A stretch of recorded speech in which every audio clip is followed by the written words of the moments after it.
So, warm welcome to this session, the Key to Success, Salesforce and Claude, hosted by us, Sirocco. And who are we then? We are an independent CRM, CPQ, data and AI Salesforce partner. We've been around for the past 20 years and we have a lot of people, 125 specialists all around the world, in Sweden, in Italy, in Spain, in Dubai, in the US. We have done a lot of projects, we have learned a lot by our customers during the years and pushing towards their success. And we are also privately owned, and that's important in terms of the independency, that we are not part of a larger group, we are not owned by a larger group, we are owned by one person in that sense, and that's important to be independent. And who am I? My name is Mats Dahl, and I'm the Senior Vice President of Sirocco. I'm sorry, Mats. Yeah. It's too consulting. It's too boring. Like none here. Are we here to hear about Mats? No, we're not. I'm sorry. I need to interview. I thought I can't help it. So, I love you. Yeah. This is not why we're here. Okay. I don't care about Sirocco. Yeah. I'm sorry. So I want to change things up. I want to do something different. So I'm gonna actually challenge you, because I don't believe you should be on this stage. Oh. But you know, I must say, we are one of the innovators, sponsors, one of the three. We are very important. Amazing. Do you want to play a game with me? Sorry? Do you want to play a game with me? Yeah. Okay, so I'll do like this. First, I'm going to give you a promise. At the end of this speech, I will give you a blueprint. I will tell you how we work with AI, with the organization, how the new IT organization looks like, how we work with different applications, how we enable people, and how we deliver enterprise systems. And I'm going to give you that blueprint, but first I'm going to play a game with Mats here, because I love to be disruptive. It's okay if You can change it. Let's see. Yeah. How is it?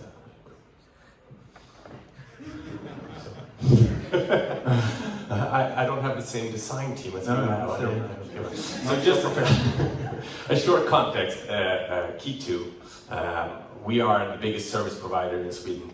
We do home cleaning and so on. I knew we would do that.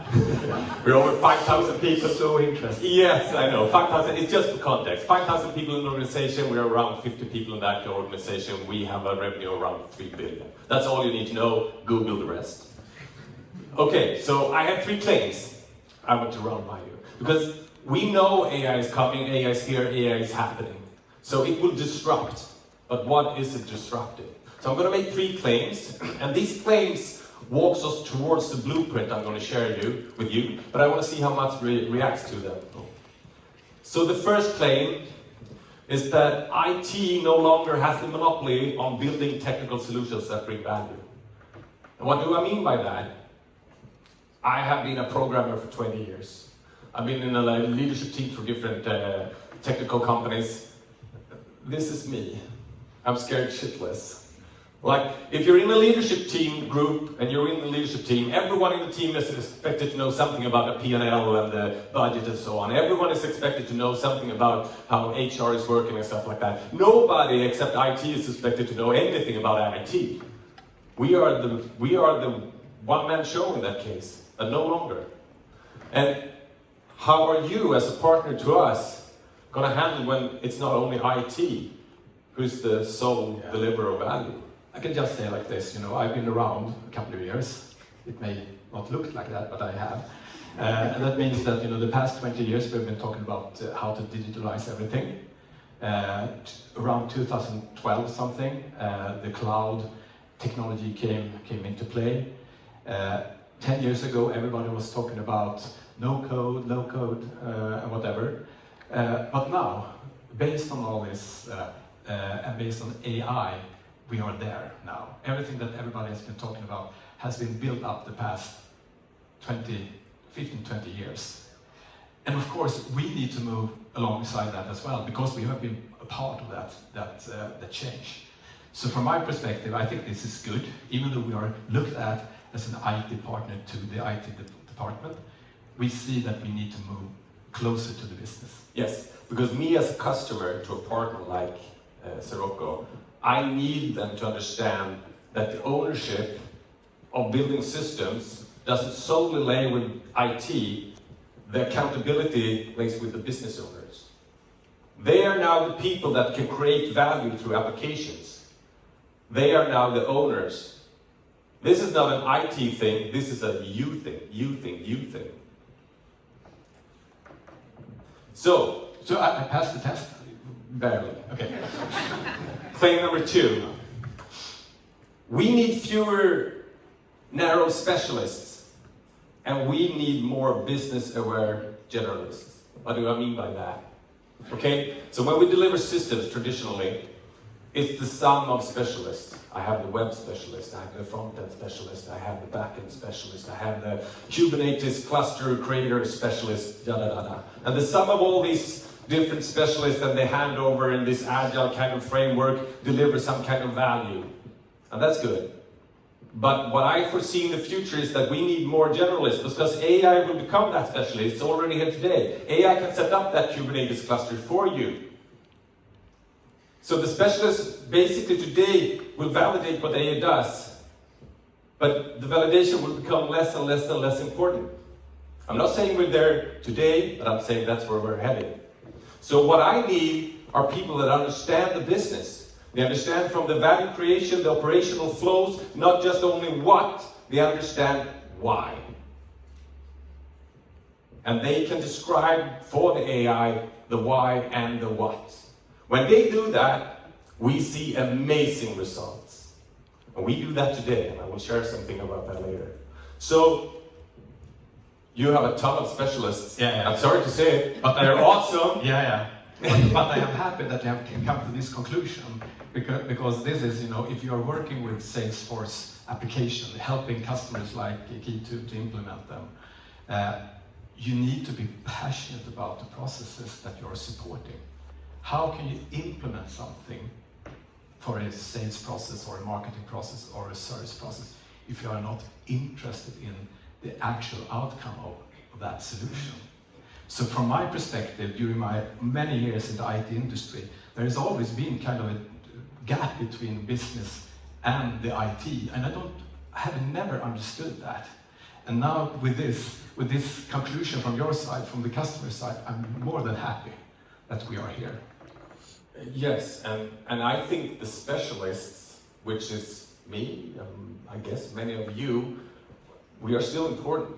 But we need to understand that we need to transfer to understand the business. Because otherwise we can be replaced. I will be replaced. So I need to understand the what and the why and the whole operational flows. And we can do that. And I can add another partner as well in this, and that's Salesforce as well. Because when things are moving up towards the end user, they use AI for doing things.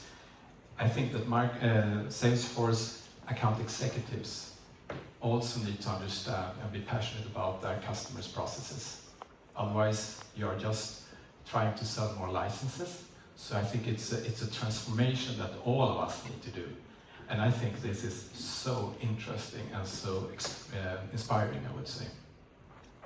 So when you think of building your IT organization, looking at the organization, look at the generalists, and they may be in the operation. So claim number 3, and I think this is the most important one. We should not focus on building AI solutions. We should focus on using AI to build solutions. Does it make sense? It's a good quote. Is it Churchill?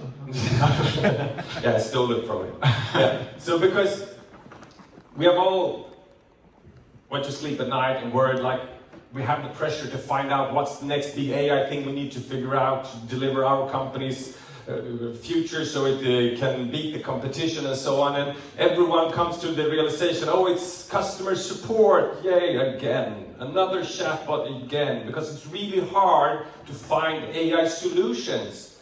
But that is not our job, to find AI solutions. Our job is to use AI to find solutions, whatever that might be. I much rather have 500 small solutions that align with the operational flows than one big AI solution. Sure, we can take the examples of big companies like Claude that cut the customer support with 300 people. Yes, that was that year. Good.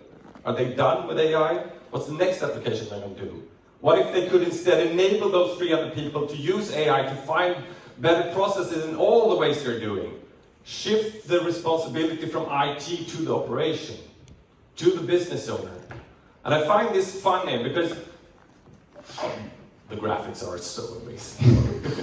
If we go from zero value to value, and this is just the green bar, and all the steps necessary for that. There's a common misconception that the programming is the big hard part, but it's not. It's usually allowing the business to specify the requirements, to understand what are our operational processes, change management, education, the people. That takes a lot of time, a lot of effort. When we have the user stories and the issues in our Jira boards, then we know we got that. It goes rather quickly. But people change their minds, scope changes and everything. That takes a long time. But still, the community is talking about making this one, the programmers, 10 times more effective. How can I 10 times my developer delivery? Now that's fine. I'll let the community do that, and we'll just jump on that wagon and see what products they release and where we can join them. And we can get 10x there also. But I say, focus on 10x here. Use AI to allow the business owner to write specifications. Teach your AI your whole code base, your issues, your tickets, your business vision, and use that when you write specifications. Allow the business owners to use AI. 10x them, and they will create applications for you. Let them be responsible, but give them the structure. So, don't focus too much on AI as an output. AI is expensive. It's not necessary to have it in the output. Instead, have AI in the process. I'm going to give you some examples how we have done that. But this is interesting for you as well, because you are the builders here. Yeah, so I think this is a disruptor for us in the IT business. Because if we are the ones that are providing the experts, the specialists, the well-trained, certified Salesforce application specialist developers, and when AI do all this, what do we do then? That's the question. And maybe you think that I'm angry about this development. I'm not. Vice versa, I'm embracing it. Because working with the business in the green field, do more things with them instead of trying to organize how to develop things with the scarce amount of resources, a limited amount of resources, and develop and deliver smaller chunks of good things instead of larger ones. I think this is very important for us. So we are changing as well, and I think everybody in the IT industry knows that. Once again, moving towards the business. Verify and look to that we have quality in the green bar. Verify that development that is done by the AI also is the right thing. Support with the change management, usage of it in the business. So there is a lot of things that we will move and are moving towards. So I think this is good and very interesting. And one thing I want to add is when you enable the organization, and I think this is actually one of the genius moves of Salesforce currently, is recently they released Headless 360. And that would be unthinkable a couple of years ago. It basically tells you that Salesforce doesn't need to be the primary interface for what you're doing. That's a big thing. But it allows us to enable the organization to be what the organization is. It allows them to create in whatever interface they are in. If it may be, I know Salesforce wants me to say Slack, but it might be Teams, it might be Claude, it might be anything. Most of our white-collar employees have a Claude license.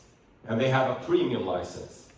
Because the basic is too little for them. They consume too many tokens for that. because we want to change the culture about creating things. So we are super excited about Salesforce Headless 360 because we believe that would be an enabler. Yeah. But we're going to talk more about that as well. Yeah, but I have a claim, maybe. You have actually injected us. Yeah, I did. Yeah, Okay. yeah, because I know that you would change everything. So, Okay. so my claim to you is that wouldn't this lead to the Wild West, the high chaparral of everything, when everybody can and is allowed to develop anything, So when all your co-workers has the Claude licenses, they could do whatever. Yes. How do you solve that? That is the risk. Got you. That's correct. I would say this. Like, democratizing creating stuff without a governance structure creates chaos. But a governance structure without democratizing creation, what we have today, creates bottlenecks. So we need the combination of the both. And I know why you brought in this slide, because you wanted me to say that, because that is actually what you're strong on. Yes. I know that. Thank you. I give you that one. Is it Harry who put it? Yeah. So it's really important to have the governance structure, and it's really important to enable democratization of creating things. Do you agree? Yes, people are nodding their heads. So I made my claims. You passed. Yeah, thank you. Barely. You passed as well, I think. Barely. Yeah. And I promised you that we were going to talk about the blueprint. And these claims that I did here, the three different things about how IT is not having the monopoly on creating stuff, how we need generalists, and how we should not focus on building AI solutions, but using AI to build solutions. This is, I found this quote actually on Salesforce homepage. Why should you ever log into Salesforce again? This was a serious question asked by Parker Harris, the co-founder of Salesforce. And this wasn't a joke, a kind of a thing. This was a direction to the Salesforce employees. They even said, why should you? Why should you ever log into Salesforce again? Because you need to be able to use Salesforce in so many different ways. And AI is going all over the place, and Salesforce needs to be there. So I want to talk about the blueprint a little bit. So blueprint part 1, the IT organization.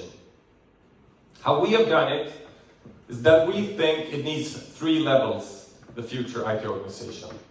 Level 1 are what we call the enablers. Enablers are IT people that are out in the organization, might even not be employed by the IT department, that enable people to use AI in an efficient way. They build culture, they cheer on when people build stuff, they help them, because usually using AI you can reach the same conclusion, but you can take the long way or you can take the short path if you know what you're doing.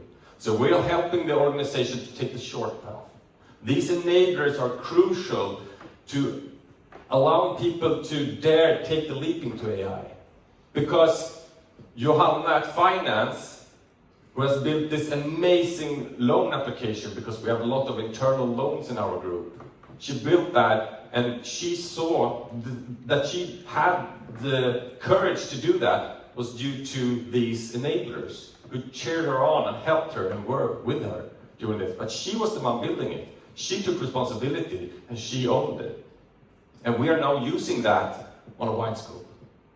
That's real P&L value that we see.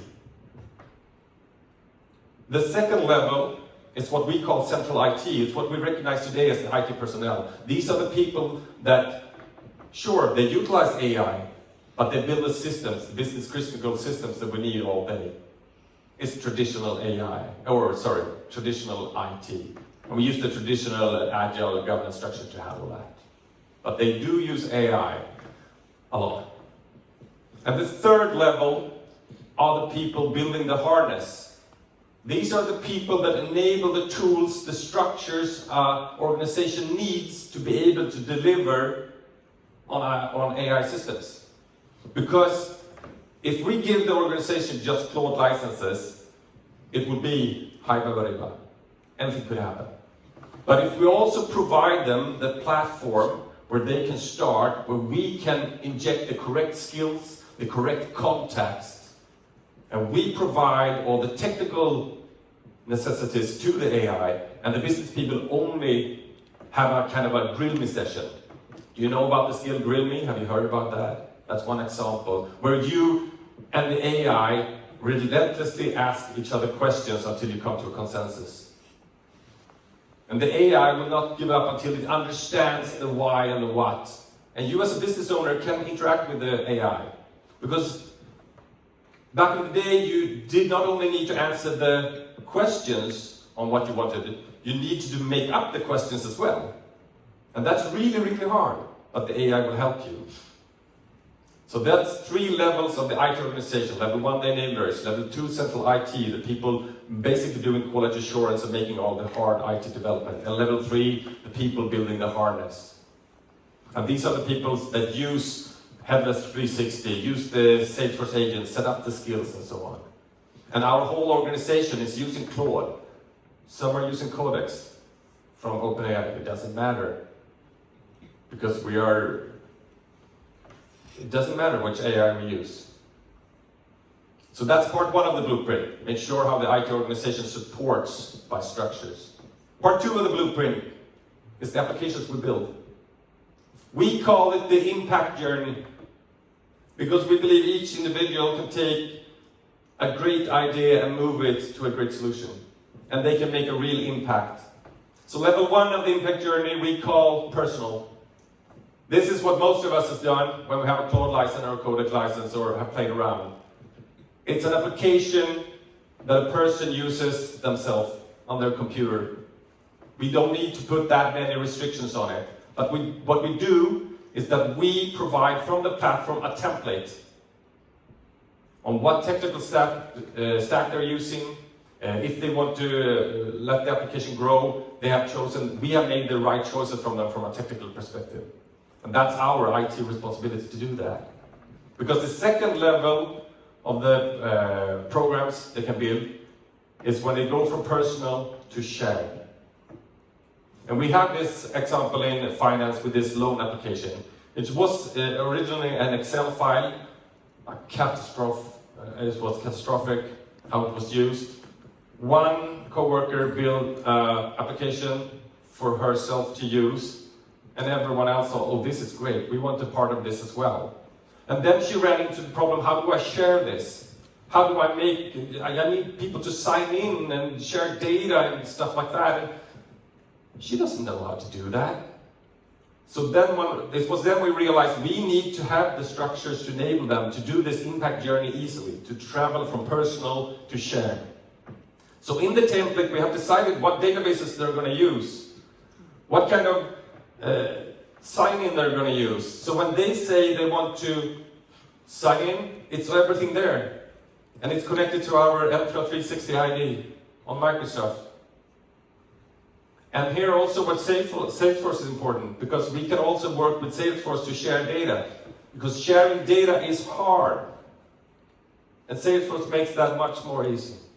And sharing data safely is even harder. And that's why we are so excited for Headless 360. Now I've said that enough. Level 3, part 2, level 3 of the blueprint is enterprise. Because some of these systems will become so important that they will become customer-facing or crucial for the business. So that's the last step of the impact journey, when we take an application from personal to shared to enterprise. And then, and only then, does the responsibility and accountability move from the organization to IT. Because then we need to monitor it. We need to make sure it's secure in a special ways when it's facing internet. We need to make sure we have the SLAs. We need to make sure that we can't just release anything. That's much more of a traditional flow when we work with the enterprise systems.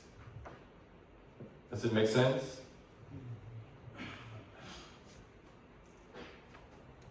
I've spoken past my slides. So maybe we should move back to my presentation? Yeah. I think so. No, I want to say one more thing. Okay, Can I? go ahead. Yeah.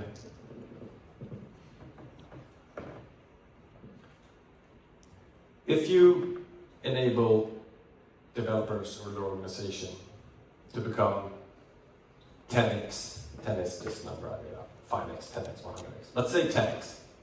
And you have 100 people in your organization that you 10x. You have two options. Either you say, oh, I can cut down these people to 10, and we will deliver the same value. Great savings, great in the result, great in the P&L for this year. We don't believe in that in KEYTO, because we believe in keeping those 100 people will have the output of 1,000.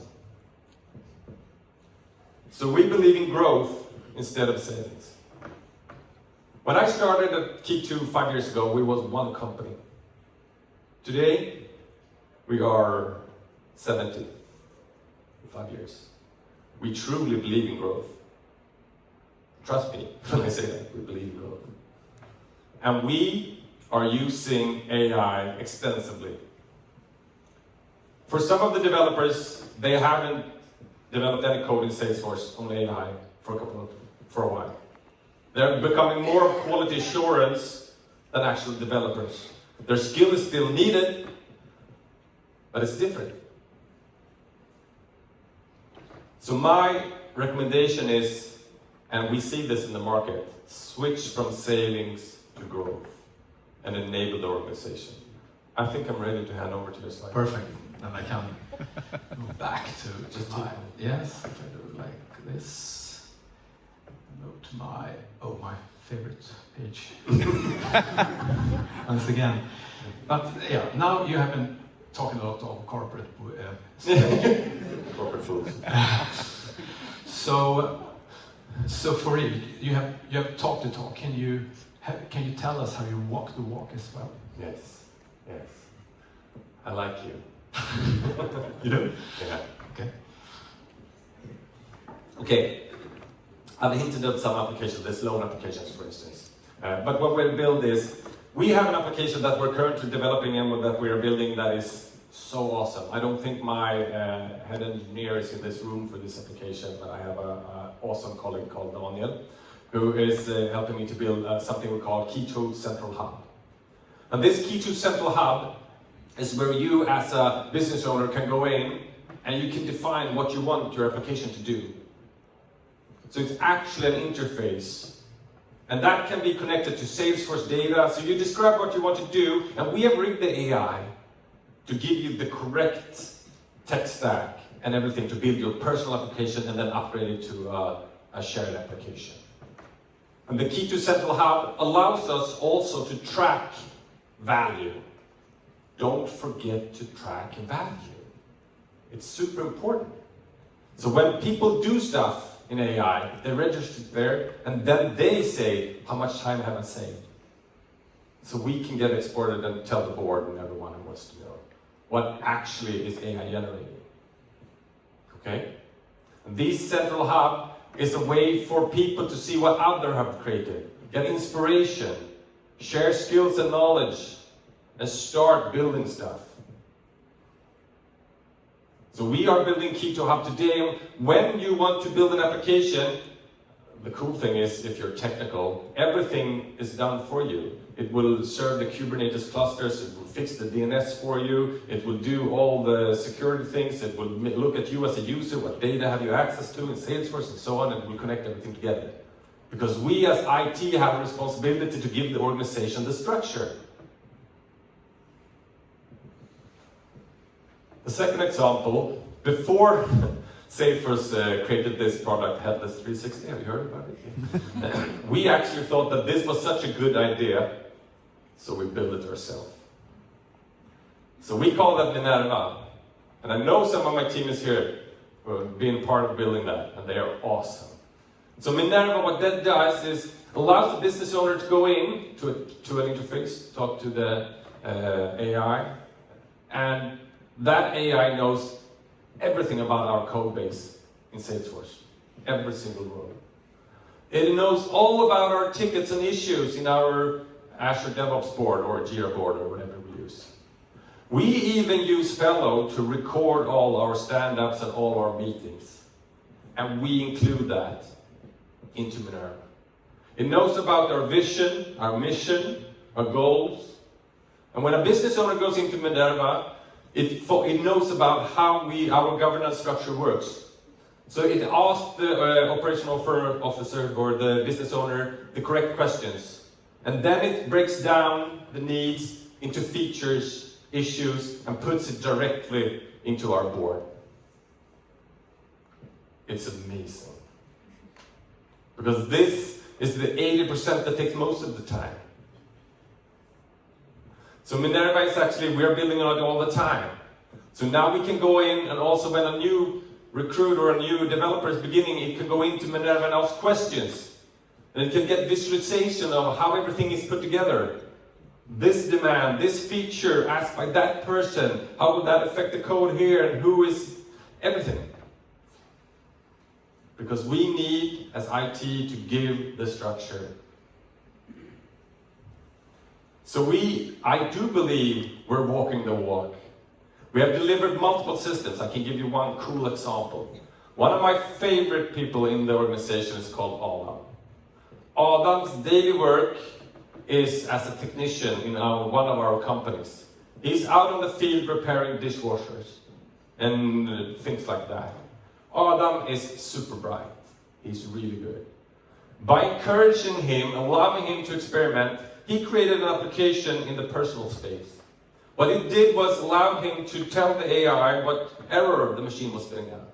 And he got a detailed description based on the manuals from the suppliers on how to solve it. And he himself did all of that. No IT involved. We only made sure he used the correct stack. And later he upgraded it to make sure that he could also get the blueprint of the parts he was discussing. So the AI actually extracts from the suppliers the blueprints and provides an image for him while he's on the field in his mobile. You who have been doing the development know it should be start counting in your head. Oh, 1 month, 2 month, 3 month development, requirements, 5, 6 months, 3 weeks, him only. And now his colleagues see this, and we move it from personal to shared, and they are ecstatic. Why? Because he knows the business. He knows not only the what, but also the why. And he's smart, so he can describe it to the AI. He is the generalist who understands. He brings true value. And now we're taking his application and making it business critical. And IT steps in and takes the glory. Poor Adam. And that is a concrete example of how we are walking the walk. Are you satisfied? Yeah, I think so. Are you not entertained? Yeah, I'm very entertained. So amazing. Should I switch? Yeah, you can do that. Maybe ask me. Okay, what does this mean for consultants like Sirocco? Thank you. So what I would like to just add on, and add to what you said before, that you need to have a structure around this. You need to have a governance. There is a lot of creative people like you and your team here, and all the people with the KEYTO that are doing the business development. And we've been talking about the operational value streams and the development value streams, the green and the orange bars. And we can see that right now we have different way working, but they will merge together with AI, with the help of AI. But you need to start somewhere. And we always start in the operational value streams, because even though we are Salesforce experts, we would like to understand the processes and like to see how it works. And when we started at KEYTO, I think you had done a great work already then, without us, but still good. And that was the lead to cash process, where you have the different steps in the process. The customer interface, how the customer acts when they go into your website and ask for a service. The service is, you provide, your solution provides a quote.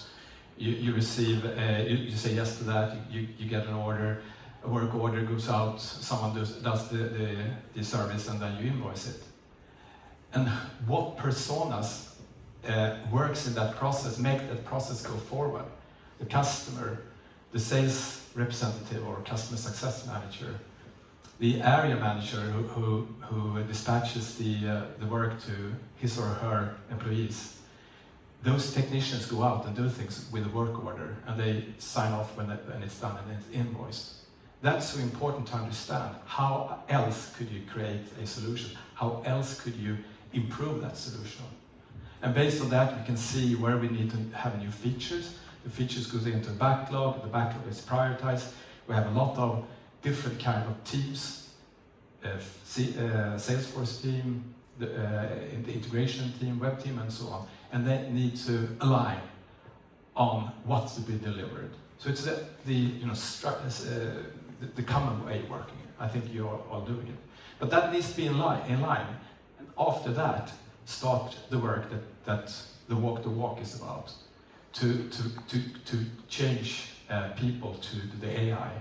Having requirements workshops where we have the fellow record everything, and it put automatically in everything in the backlog, and the Claude agent pulls out and create the thing, and in that sense have this kind of a structure. And the next step would be to make this totally optimized, of course. But in that sense, you need to take a step-by-step approach, and that's where we are supposed to help. And what we do, we bring a lot of best practices, since we are a consultant firm. Well thought through, well used things like design thinking to help out with the business to define what requirements that they have, what problems they would like to solve, or challenges, and how the solutions would be. Think about lean, because everything is processes, and the throughput is the very important thing. So nothing stops on the way.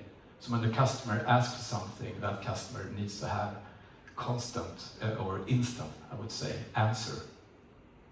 And that also goes to how we deliver things currently. And of course, we are working with agile frameworks. And if you look at the Agile Manifesto, which was written 25 years ago, and if you read the 12 principles, they are perfect fit as principle to what Martin just has talked about. So I can ask you to, after this session, read it through and you understand exactly what KEYTO is doing. And of course, we need to have a governance around this, an operating model to make everything work. Because we are still people, there is still resistance to change, there need to be a leadership in this.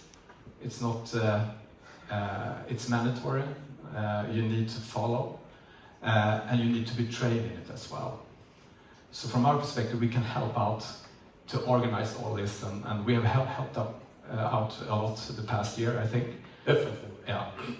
So based on this, you're able to reach the claim 3, to build solutions with AI, and also eventually can come to this conclusion.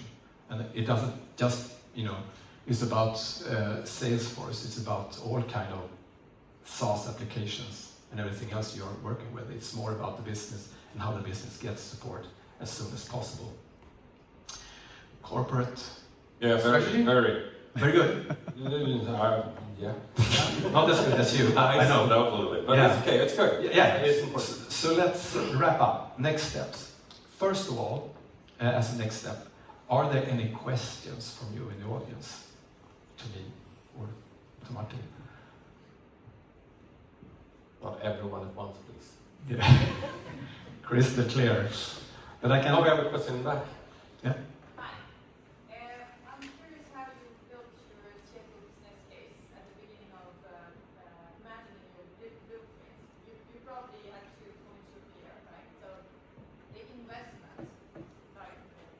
Yeah, maybe we have a microphone somewhere.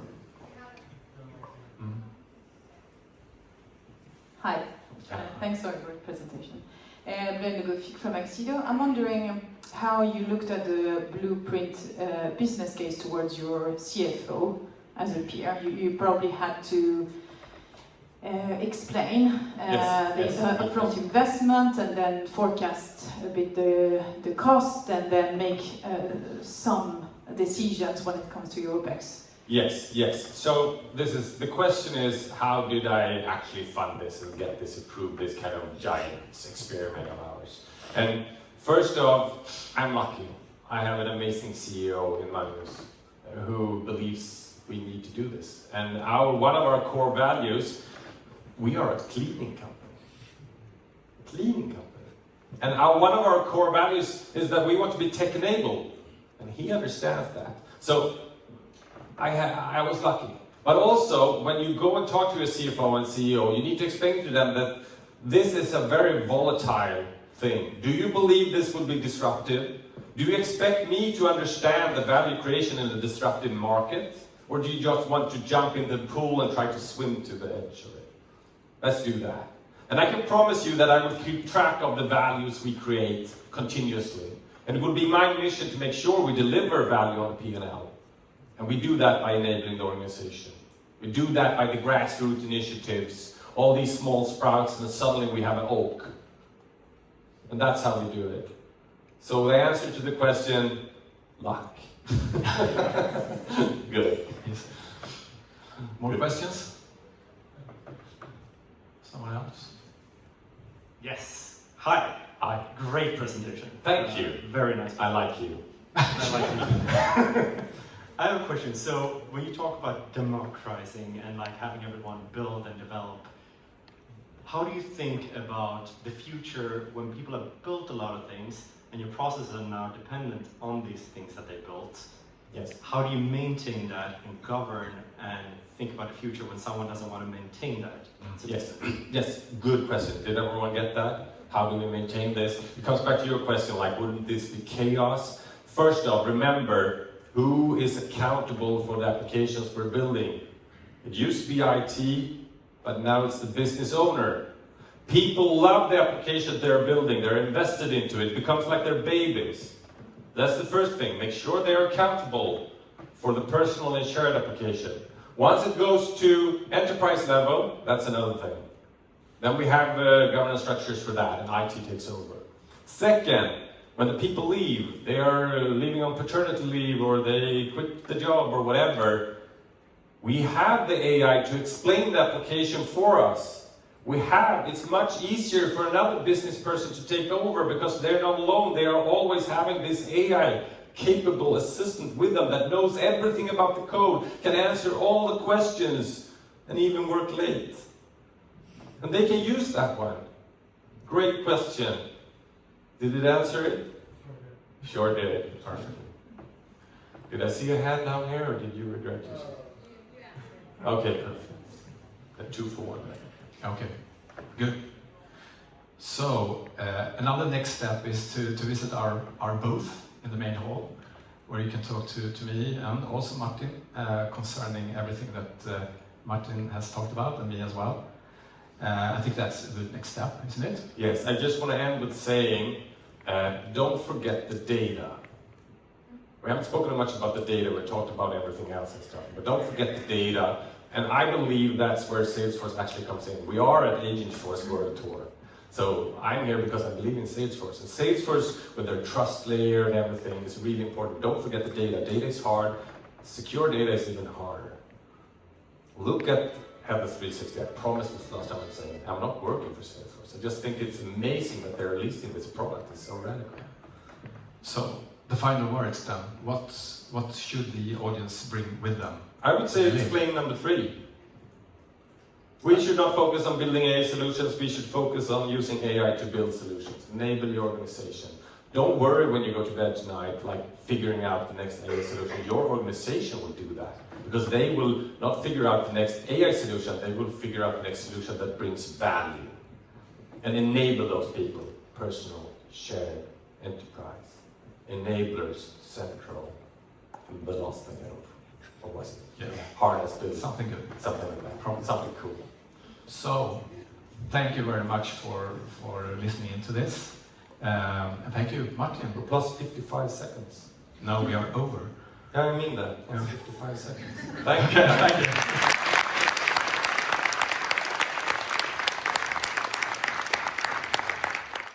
Hi, Mats here. Thanks for watching the recording from our exciting keynote at Agentforce World Tour in Stockholm. Most AI strategy stops at making IT faster. At Sirocco, we take it to the operational core, enabling your entire business to build solutions with AI, governed and grounded in your data. So if you are interested at taking the next step at your organization, book a free 2-hour session with myself and the team at Sirocco and take the first step toward an AI strategy built on organizational enablement, not just IT efficiency. Looking forward to see you.